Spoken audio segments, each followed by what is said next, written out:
Hey guys, this is Rami, aka the Toy Smuggler. Today is March 2nd, 2018, and I am here on my 31st humanitarian trip to visit refugees. And this time, for the first time, actually, it is that I am working outside Syria.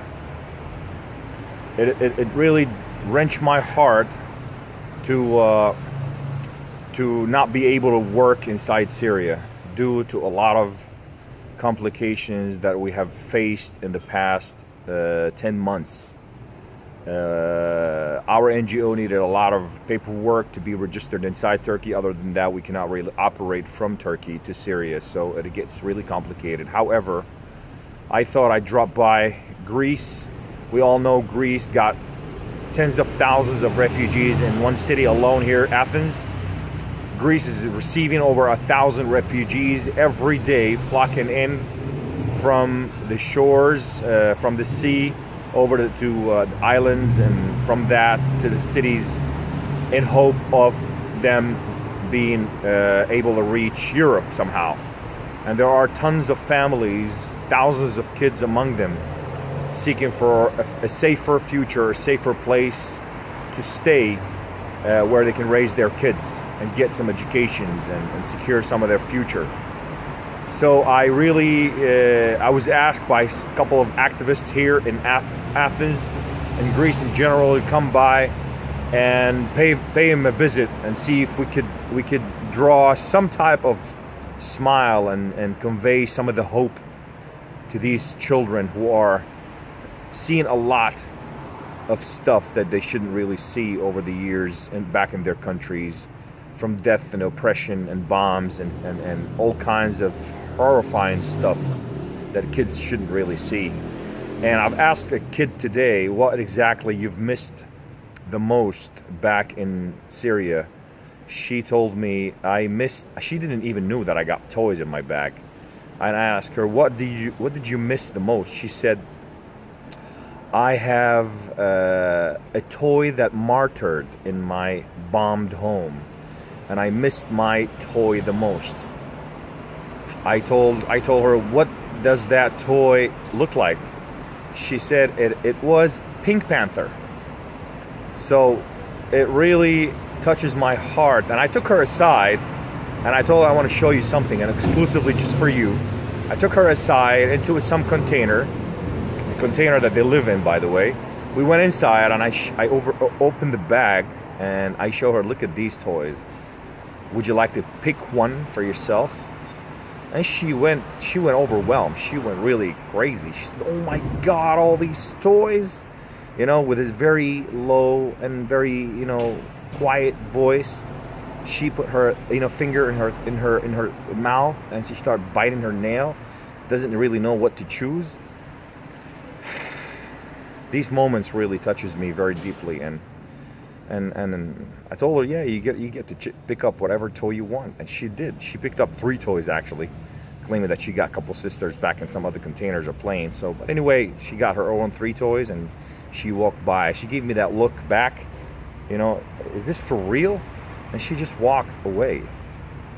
And after that, we've distributed toys in a few of the refugee camps. But what's funny about being here in Greece is the way we wanted to operate inside these refugee camps. Each refugee camp got their, mighty giant NGOs taking care of these NGOs, and they got their own rules and regularities and their bureaucracy and all the terms and conditions and protocols. So we had to really abide that, and we weren't able to work as freely as I was used to over the past years. Actually, I had to smuggle myself in one of these camps because I was refused or denied entry. And a friend of mine, my dear friend, without him I wouldn't be able to do this. He was a great guy. He's a doctor. He's working in an NGO here, highly educated, very committed to the work I have done, and he wanted to be supportive. So he told me, listen, I got a way for you, but we have to really smuggle ourselves in. I was like, hey, Smuggling is my thing, and I do that very well. So let's go through that. And we went. So I sneaked in from the other side of the camp, and I went in through some unorthodox ways, and I got in. So the camp is huge, and there was no a particular place where kids, you know, gather. So I met a couple of kids, and I told them, listen, I got a job for you. I said, yeah, what it is? He said, see, I will give you a toy if you go and bring as many kids as you can. And all it took about 10 minutes, and there was a flock of kids, like tens of kids coming running. Toys, toys, where are the toys? And they just came in. My friends quickly lined them up, and I started distributing these toys as quickly as I can. I don't want to draw attention from the officials. I don't want to be kicked out like the camp before. So I was able to distribute 120 toys in that refugee camp, and that was beautiful. I've got some footage, and we were really quick. I didn't have really a professional photographer with me who can document these moments. We've stole a couple pictures, and I've posted some, and I will post later some of that. So my experience here in Greece was beautiful.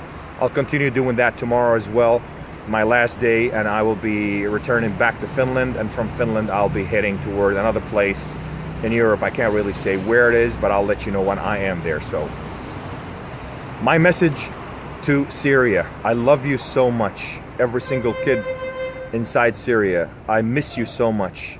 And my message to the kids in Ghouta: I am torn to pieces hearing and seeing and getting these news every hour that comes out from Ghouta and from activists inside there who's trying to voice out their messages through us to you guys around the world. I pray for you. I hope your suffering end soon. Stay alive. And I want to send my last message, which everybody's doing. I am alive. Olen hengissä. Ana aish. Ya isho. I love you guys. Back in Ghouta and all Syria. Stay alive, please. Look forward to see you as soon as I can. Peace and God blessings. Assalamu alaikum, barakallahu fikum. Talk to you soon again.